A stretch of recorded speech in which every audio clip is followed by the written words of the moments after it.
Imagine que eu lhe pedisse que jogasse um jogo de apostas bem simples. Diante de você estão 4 baralhos, 2 vermelhos e 2 azuis. Pessoal, isso aqui é um estudo muito sério, feito por uma empresa mais séria ainda. Ninguém tem mais dados que eles, tá? Então eles estão falando com base em informações de muitos dados.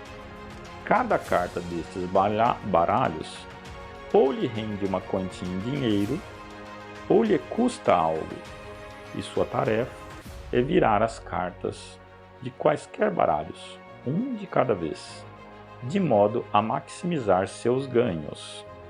O que você não sabe, contudo, é que as cartas dos baralhos vermelhos são um campo minado. Você só pode ganhar tirando cartas dos baralhos azuis. E a questão é, quanto tempo você vai demorar para perceber isso? E aqui é o que eu falo sobre a tal da intuição e também sobre o livre-arbítrio. Presta atenção.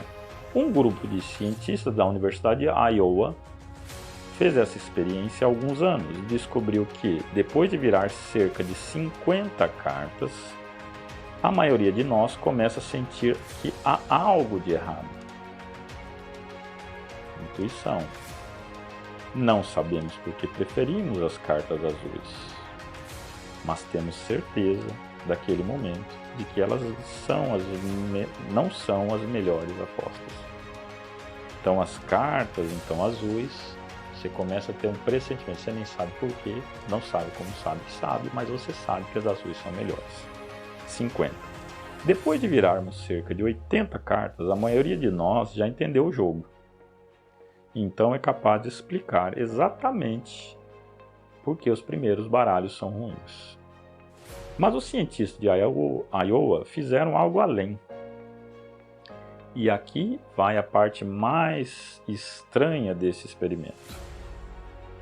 Eles ligaram cada participante a um polígrafo, um detector de mentiras, que mede a atividade das glândulas sudoríparas que todos temos sob a pele da palma das mãos. A maioria das glândulas reage à temperatura, mas essas reagem ao estresse. E é por isso que nossas mãos ficam molhadas quando estamos nervosos. Os cientistas de Iowa descobriram que os apostadores começaram a gerar reações de total estresse com as cartas vermelhas por volta da 10ª carta. 40 cartas antes de dizer que sentiam que havia algo de estranho naqueles 2 baralhos.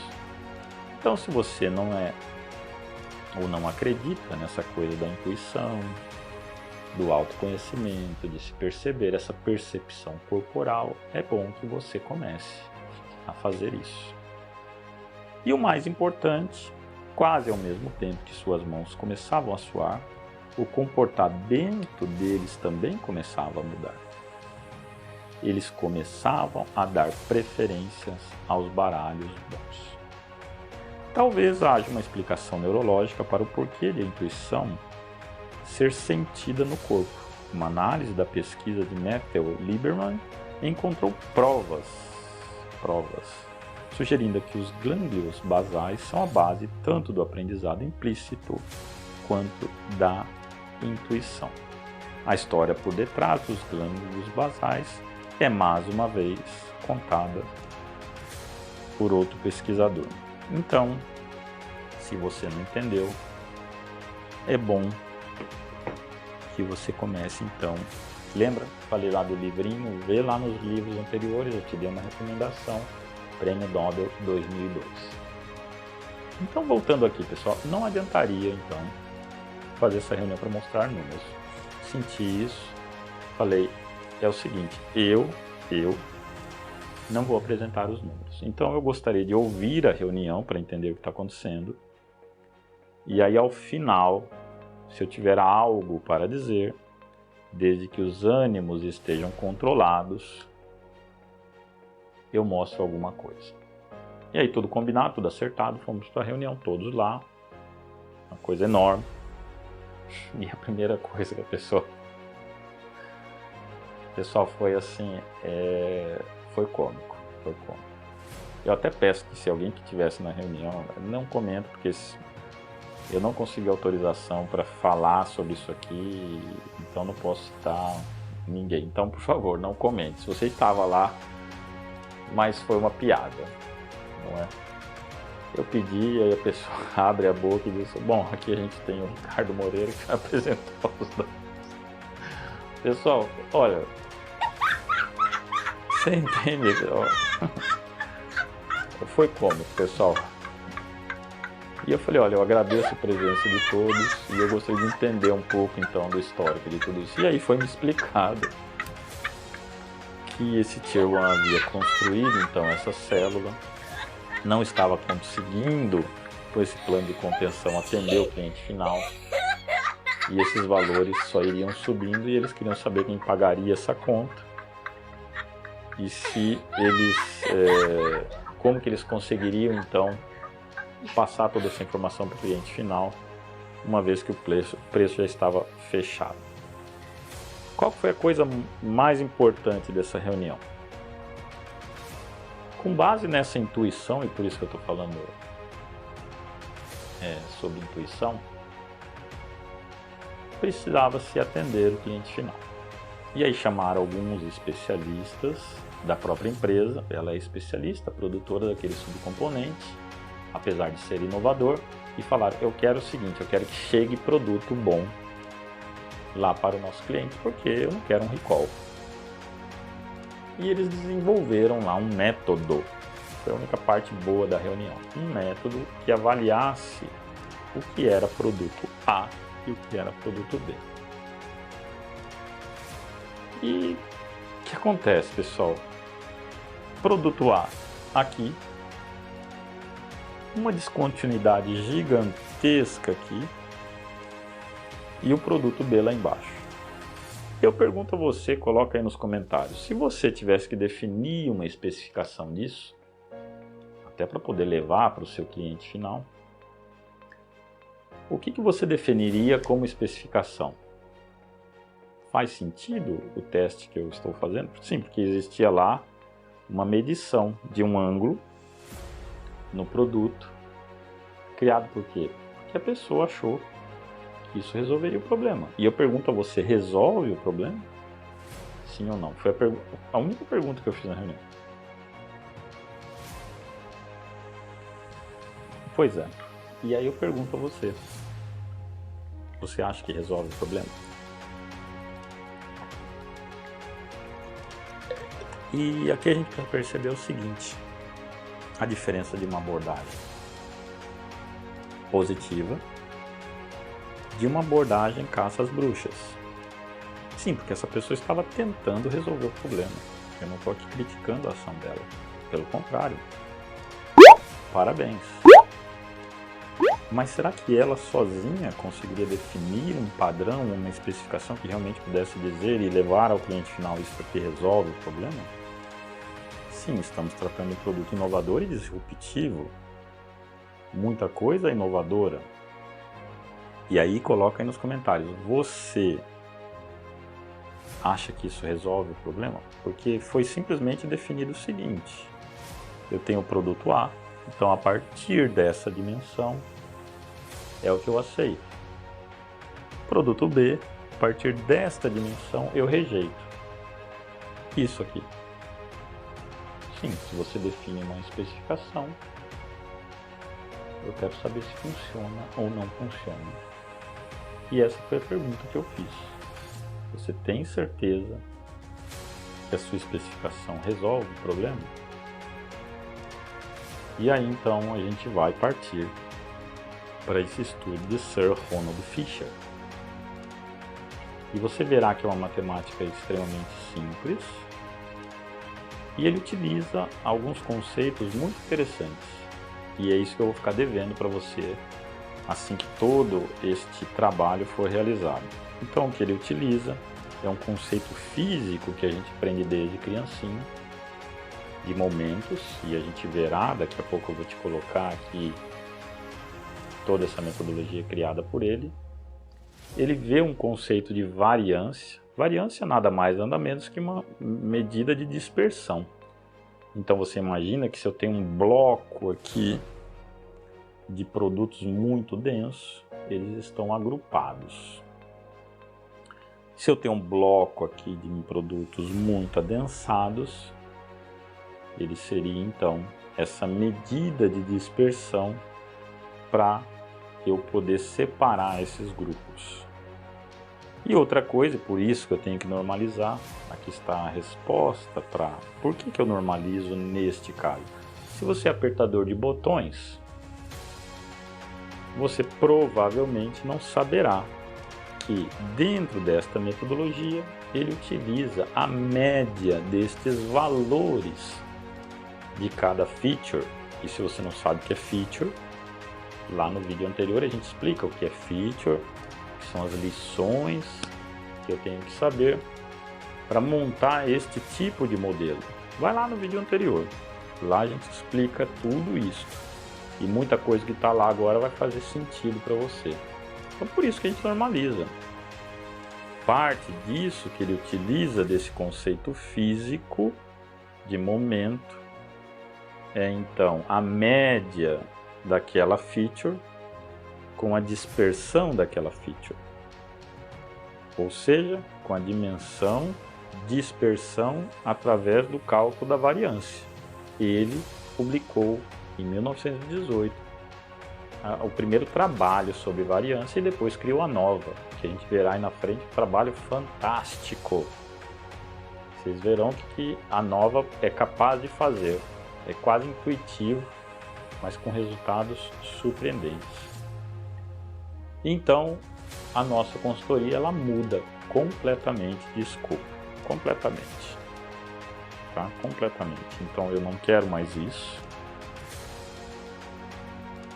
E eu quero saber se essa tal especificação criada por uma mente brilhante lá de dentro dessa empresa funciona ou não funciona. E por que eu digo que esse trabalho é nojento? Caça às bruxas, pessoal. Como que eu faria esse trabalho? 4 ou 5 anos depois, uma empresa que está no Instagram, lá, essa dinâmica que a gente realizou depois, para uma empresa também com um produto que tem um apelo estético, mas não para fazer isso aqui. Aqui era o seguinte, eu ia provar que a especificação faria ou não sentido, e alguém pagaria a conta ou não. Aumentaríamos o preço ou não. Tá? Mas com dados e informação você demonstra tudo isso que você quer. E aí a pessoa tem dificuldade de dizer que isso não é válido, né? E aí caça as bruxas, né? Como é que foi feito esse trabalho 5 anos depois? Também um trabalhinho desse, definido também monodimensional. Só que a gente estava fazendo então o desenvolvimento, e aí eu participei daquilo que seria a definição do pré-projeto, vamos dizer assim, uma dinâmica de design thinking, para a gente buscar então um processo um pouco mais robusto. E o que foi feito? Foram feitos protótipos depois de toda uma discussão, está lá no Instagram, depois procura lá, e a gente definiu então etapas desse processo, como eu te falei anteriormente, FEMEA de processo, planos de controle e laboratório. E aí quando entregar as primeiras amostras para os clientes finais, para uma pré-avaliação antes de lançar o produto, o cliente final, meu amigo, ele fazer o quê? Ele criou uma maneira de avaliar ou validar o produto. E ele cria uma especificação.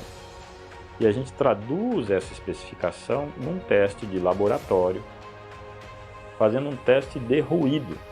Então, de acordo com os decibéis que a gente tem, eu diria que o produto é bom ou não. E a gente faz a mesma coisa. A gente define então qual que é essa especificação, faz mais peças, entrega mais para os clientes e diz se essa especificação faz sentido ou não. Só que lá, ao invés de ter um caça às bruxas e arrumar um culpado para pagar a conta, o que a gente queria descobrir é o seguinte: nessa condição, eu teria condições de produzir este produto? Qual seria o custo para produzir esse produto? O volume que eu tenho na minha produção com esse teste seria capaz? Eu posso jogar produto fora? Então a gente parte para a segunda etapa desse trabalho lindo, esse trabalho, que é com base nas features que a gente tem, e aí que não só desse decibéis, eu então procuro identificar quais são as variáveis que mais afetam essa característica e vou atuar nelas. E a gente começa então a reduzir isso aqui até o ponto que a gente tenha o menor nível possível de produtos não conformes. Esse foi um trabalho lindo realizado 5 anos depois, uma empresa séria que fazia um trabalho que não era caça às bruxas. E eu não estou aqui julgando. As pessoas se defendem, né? Se eu sou responsável de uma empresa Tier 2, eu não posso arcar com o custo de um produto final. Só para vocês terem ideia, aqueles milhões que havia de conta, ele já era 80% do faturamento desse produto do Tier 2 entregue para o Tier 1. Então, inviável, tá? Completamente inviável. Então, essa consultoria, você verá, é uma consultoria feita incompleta. Simplesmente você vai ver que a gente provou que a especificação não funcionava e a empresa então discutiu lá quem pagava a conta. Não quis participar dessa fase do processo porque a minha condição é que a gente seguisse com o trabalho para identificar quais variáveis a gente teria, e esse trabalho a gente vai fazer de acordo com aquilo que a gente comentou lá, acho que foi no último vídeo do projeto End-to-End lá com o Eduardo. Eduardo, obrigado, Eduardo, por você ter colocado aí o seu comentário. E a gente faz então desta mesma forma. A gente utiliza de uma metodologia e a gente identifica quais são então aquelas características que mais afetam aquele produto no resultado de produto não conforme. E aí você tem um processo, um ciclo fechado de dados que se transforma em informação para que a gente atue de forma muito mais interessante para um melhor resultado. Esse trabalho eu me orgulho. Tá? Quando você fecha um ciclo desse, você vê o resultado acontecendo, você fala que maravilha. O outro não. Esse outro caça às bruxas, nem pensar. Então vamos lá trabalhar e vamos ver então quais são as características utilizadas por Sir Ronald Fisher nesse trabalho lindíssimo que ele realizou. Tá? Vamos lá trabalhar? Valeu! Então agradeço a você que já é inscrito no canal. Muito obrigado, compartilhe. Esse aqui é o trabalho que a gente realiza na vida real. E a você que ainda não é inscrito, se inscreva no nosso canal para receber os novos conteúdos e para ajudar a gente também. A gente gosta muito de compartilhar esse tipo de experiência com você e eu espero que esteja ajudando você em melhores tomadas de decisão. Deixe o seu like, comenta, sugira, faça sua crítica ou sugestão que a gente está aqui para compartilhar. Muito obrigado, agradeço sua ajuda, não deixa de se inscrever no canal. Até o próximo vídeo, valeu, muito obrigado, até mais, tchau, tchau.